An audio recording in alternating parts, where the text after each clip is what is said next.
Olá, irmãos e irmãs, nossos alunos e alunas da Escola Dominical. Hoje nós estamos aqui novamente de forma virtual. É uma estratégia para superarmos essa dificuldade que nós estamos vivenciando nesse tempo. Nos domingos anteriores nós temos estudado sobre a cura dos relacionamentos. Como Deus vai nos curando, Deus vai nos transformando, Deus vai nos renovando na medida que caminhamos com Ele, na medida que experimentamos a sua graça em nossas vidas. Ele vai restaurando o nosso ser, os nossos sentimentos, as nossas atitudes, a nossa postura da vida. E hoje nós vamos estudar também a cura. Salmo 73, que nós já pedimos que você lesse antecipadamente. Se não leu, vai nos acompanhar aqui e vai poder entender também. É a cura de um sentimento que nem todas as pessoas têm a coragem de admitir. É o sentimento da inveja. Eu não sei se você já sentiu inveja na sua vida. Na verdade, inveja é um sentimento muito ruim, é um sentimento que é execrado. Todo mundo detesta quando percebe que alguém tem inveja. Aliás, a Bíblia diz que a inveja é a podridão dos ossos. E de fato, a inveja é um sentimento muito ruim. E esse salmista, o Salmo 73, é atribuído a Asaf, ele está confessando uma coisa: eu sentia inveja e o meu coração ficou amargurado, o meu coração ficou adoecido por conta da inveja. Veja bem a coragem dele assumir isto, expor isto publicamente e reconhecer esse sentimento. E é muito importante que nós assim o analisemos e que nós assim realmente estudemos esse salmo nesta perspectiva. Eu tinha inveja. E do que ele tinha inveja? Do que ele estava se sentindo amargurado? O que ele confessa e diz que eu me senti como que embrutecido? Ele diz, eu tinha inveja dos arrogantes, ou seja, ele via a prosperidade dos ímpios, dos homens maus. E esses homens, apesar da sua arrogância, da sua prepotência, apesar da sua impiedade, da sua maldade, eles continuavam prosperando, eles continuavam tendo tudo de bom na vida. Veja que situação, e parece-nos esta ser uma situação muito comum. Às vezes a gente vê pessoas que fazem o mal, desonestas, corruptos, pessoas que praticam maldade. E, no entanto, parece que nada de ruim acontece para elas. Parece que a sorte, na nossa visão, a nossa compreensão, está sempre ao lado delas. E elas não enfrentam problemas com a justiça, e elas têm meios e têm recursos para superar as suas dificuldades e continuam prosperando e tudo vai bem. E nós ficamos assim, então, com esse sentimento no nosso coração. Era o sentimento do salmista, o que ele estava experimentando. E ele acrescenta uma coisa a mais ainda, não apenas a prosperidade, mas ele diz que eles não partilhavam das canseiras dos mortais. Não tinham problemas na vida, não tinham problema de saúde. E além de tudo isso, o que acontecia com eles? O que acontecia? Eles falavam, eles faziam pronunciamentos, se expressavam, se relacionavam, falavam com orgulho, viviam de maneira soberba. E pior ainda, eles falavam contra Deus, eles falavam contra a palavra de Deus. Ou seja, além de viverem uma vida desonesta, corrupta, tudo e bem, eles ainda acrescentavam a isto uma atitude de soberba, de orgulho, e falavam contra Deus.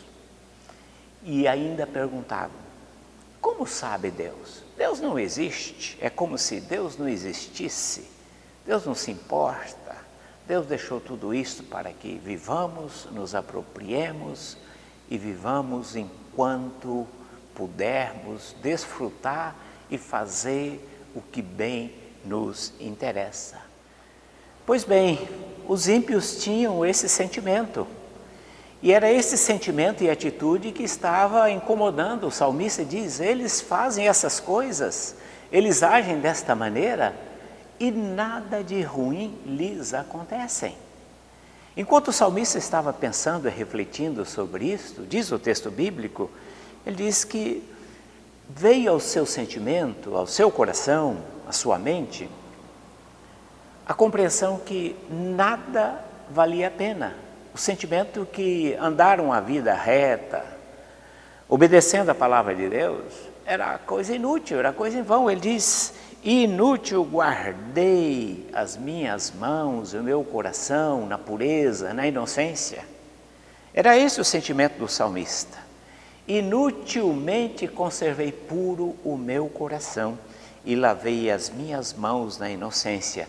Diz, além de tudo isso, cada manhã eu sou afligido e cada manhã eu sou castigado. Ou seja, eu procuro obedecer a Deus, eu procuro servi-lo, e o que me ocorre? Eu tenho aflições, eu tenho tribulações, eu tenho problemas e as coisas não melhoram.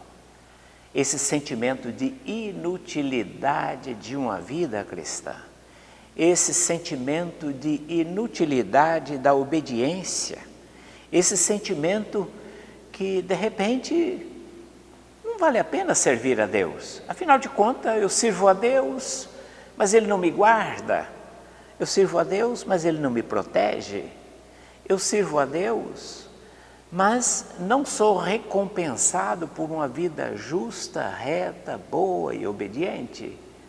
Esse sentimento de frustração agregado ao sentimento de inveja e de amargura que está pesando no coração do salmista.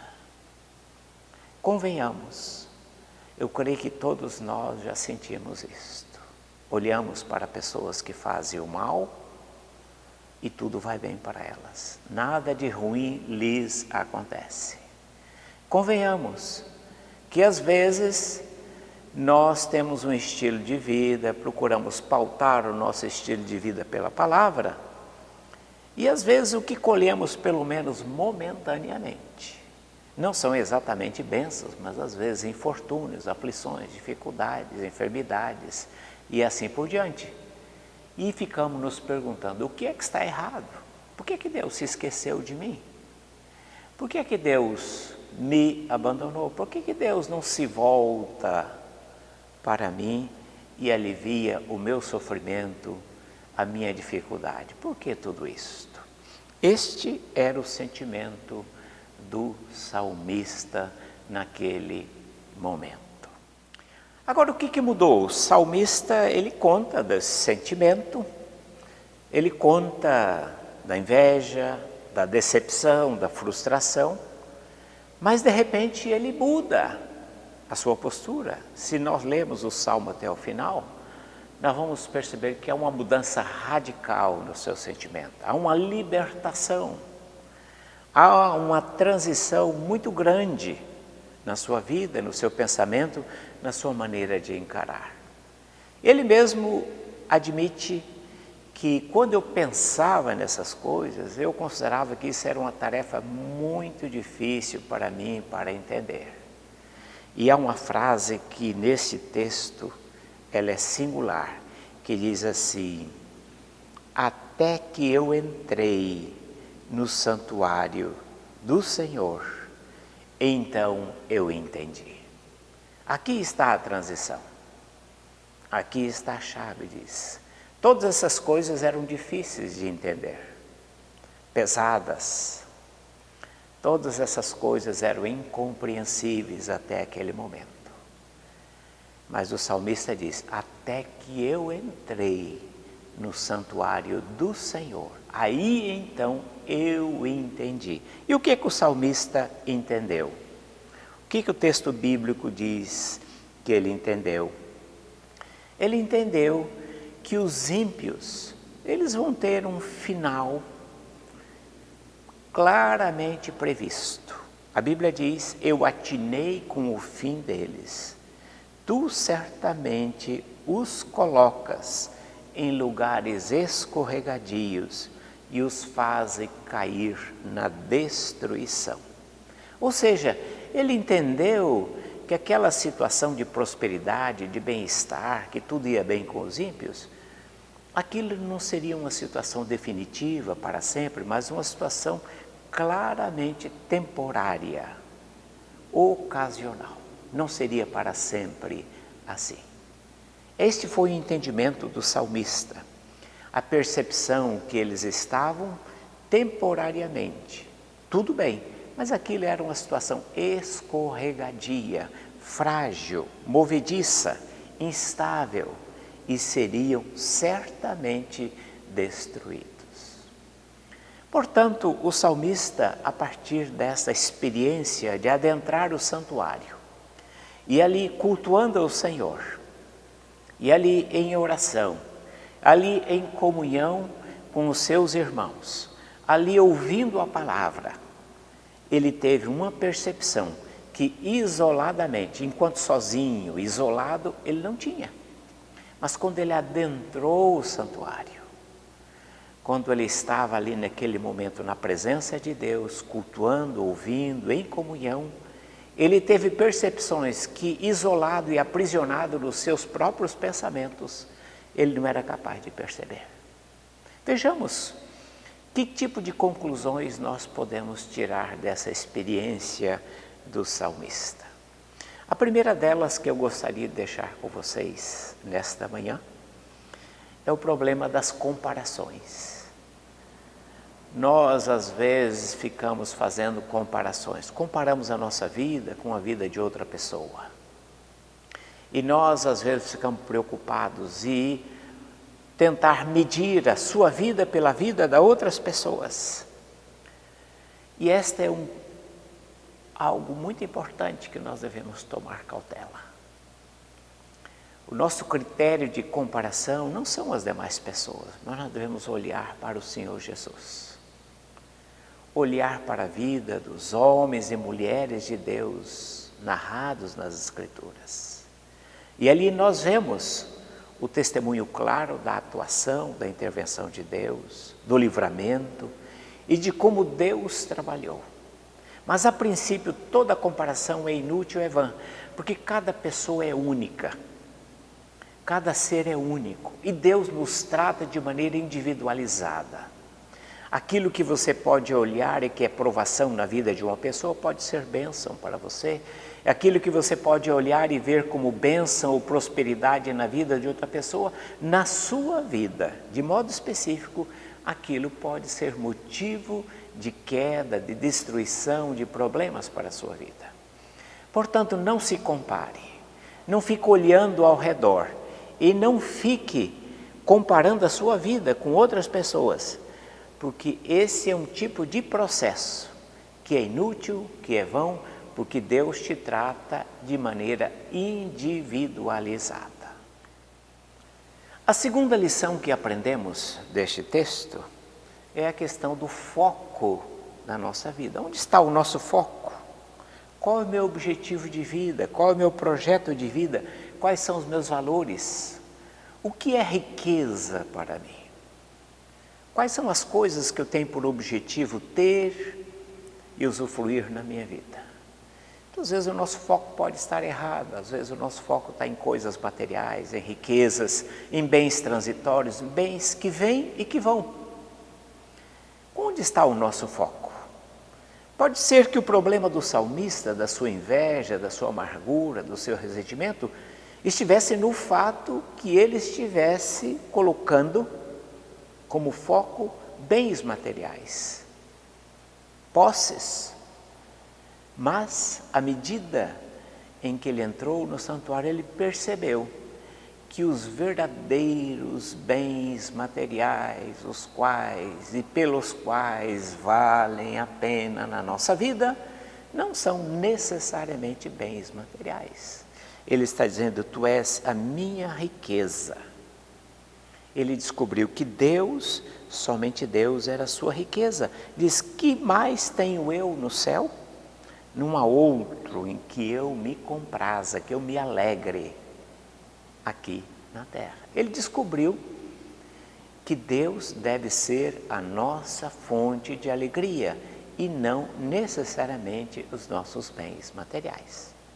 Mas existe uma terceira e última lição que eu gostaria de deixar com você nesta nossa aula. É a vivência no santuário. Esta vivência com o povo de Deus é a vivência do culto, da adoração, da comunhão, da edificação, que nada pode substituir. É que nos proporciona oportunidades de compreender determinadas coisas que sozinhos e isolados nós jamais iremos compreender. Ele diz, até que eu entrei no santuário. Ou seja, até que ele saiu do isolamento, do distanciamento. É muito comum, às vezes, hoje, você, não ter desejo, privar-se da comunhão, do relacionamento. E nós vamos nos isolando, e isolamos não apenas uns dos outros, mas nos isolamos também de Deus e da comunhão com a sua palavra. O salmista redescobriu valores, redescobriu coisas importantes quando ele se voltou para a importância da adoração, do culto, da comunhão, do ouvir a palavra de Deus, de estar na presença de Deus. É possível que também você experimente isso no seu coração se você se priva, se você se afasta, se você não exercita esses momentos na sua vida. Você com certeza já ouviu aquela ilustração da brasa no braseiro. Se você tira uma brasa do braseiro, a tendência é ela ir se apagando, se extinguindo e daqui a pouco ela vira simples carvão. Mas junto no braseiro ela se aquece e ela está em permanente combustão, em permanente usufruindo do calor e proporcionando o calor. Assim é a nossa vivência com o povo de Deus. Juntos com o povo de Deus, nós experimentamos a cura. Juntos, nós experimentamos o recurso de Deus para a cura de sentimentos, de atitudes que invadem, que tomam conta do nosso coração. Que Deus te abençoe. E que mesmo nesses momentos que nós estamos privados, impedidos de nos reunir presencialmente, fisicamente, mas você pode experimentar a comunhão com a sua família, a comunhão através dos contatos virtuais, ligando, conversando com seus irmãos. E assim nós podemos reavivar, podemos reacender continuamente o ensino da palavra de Deus nos nossos corações. Deus te abençoe, que Deus nos ajude a entender sempre o seu propósito para as nossas vidas. Amém.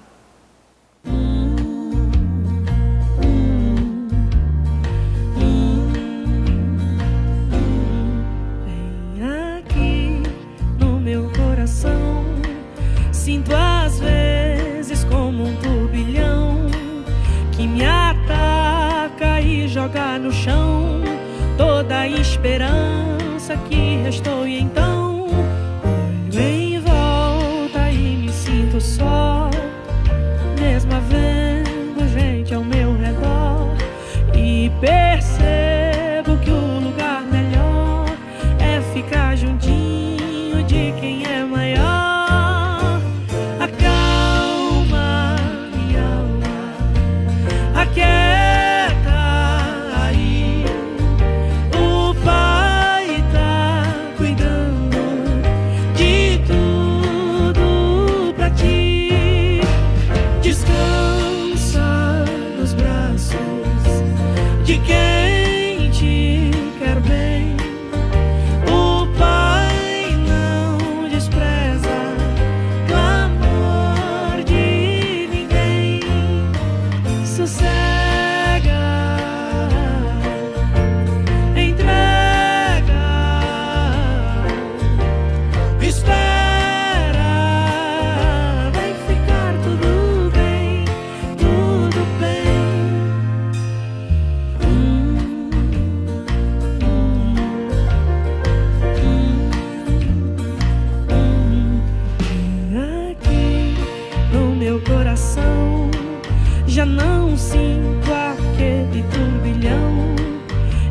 no chão eu só vou me prostrar, porque minha alma quer lhe adorar.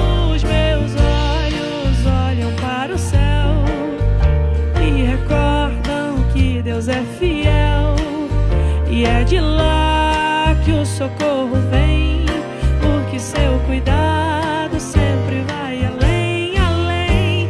Amado da minha alma, descansa